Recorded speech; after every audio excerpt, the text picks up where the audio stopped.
Setufunira dziko lathu zabwino. Sabata yathayi sona for the youth tili ku Blantyre katswiri woimba nyimbo Patience Namadingo. Ananifunsa funso la nzeru kwa basi. Chifukwa amafunsa kuti kodi munthu amene achinyamata na kuyembekeza.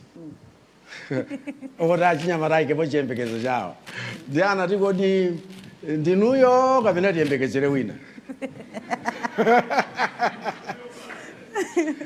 Ndipo ndifunsapo koma Patience anandiwuzanso kuti funsolo ndisayankhe ndi mawu koma ndizingoloza zomwe ndachitira achinyamatawo.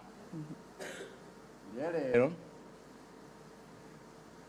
pogwirizana ndi maganizo amenewo ndifuna ndiyankhe funso limeneli nkukulozerani zimene ndachita kale kuti mukhale mchiyembekezo kuti zimene zatsalazo tipanganso.